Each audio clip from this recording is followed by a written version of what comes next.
ঠান্ডা পড়েছে তো কি হয়েছে, মেলাতে তো আমাকে যেতে হবেই, তাও আবার বোলপুরের পৌষ মেলা বলে কথা। বোলপুর পৌষ মেলায় যদি না যাই তাহলে অন্য কোনো মেলায় গিয়েও কোনো লাভ নেই। এমন কথা আমি কেন বললাম জানতে হলে ভিডিওটার প্রথম থেকে শেষ অবধি তোমরা সবাই দেখতে থাকো।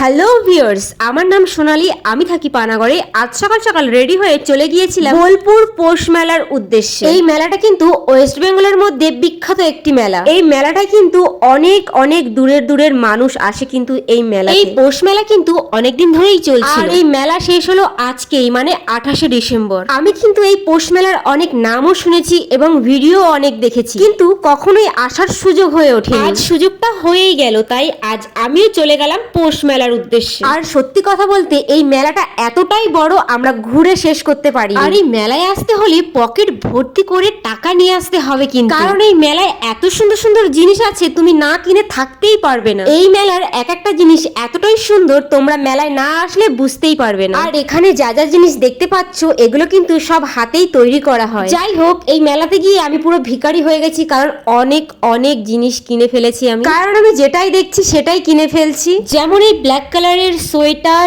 টুপি, আরো অনেকই জিনিস কেনা হয়েছে, সেই ভিডিও আমি তোমাদের সাথে শেয়ার করব। তার আগে তোমাদেরকে বলে দিই, আমি কিন্তু নিজের একার জন্য জিনিস কিনিনি, দিদি বোনদের জন্য কিছু না কিছু আমি নিয়েছি। আচ্ছা, এমন কারা কারা আছো যারা এখনো পর্যন্ত এই মেলায় আসতে পারো বা আসার জন্য অনেক চেষ্টা করেছো আমার মতন কিন্তু সম্ভব হয়ে ওঠে, তারা কিন্তু অবশ্যই আমাকে কমেন্ট করে জানিও। আর আজ যেহেতু মেলার শেষ তাই কিন্তু প্রচন্ড পরিমাণে ভিড় হয়েছিল, আর আমরা যেহেতু বাসে করে গিয়েছিলাম তাই আমরা তাড়াতাড়ি করে কেনাকাটা করেই বেরিয়ে পড়ি। বোলপুর থেকে পানাগড় লাস্ট বাস কটা সেটা আমার জানা ছিল না, তাই তাড়াতাড়ি করে বেরিয়ে পড়ি বাড়ির উদ্দেশ্যে। তো গাইস, আজকের ভিডিওটা কেমন লাগলো অবশ্যই কিন্তু আমাকে জানিয়ে দিও। আর এরকম ভিডিও পেতে হলে আমাকে তাড়াতাড়ি করে ফলো করে ফেলো। তো চলো আজকের মতন টাটা।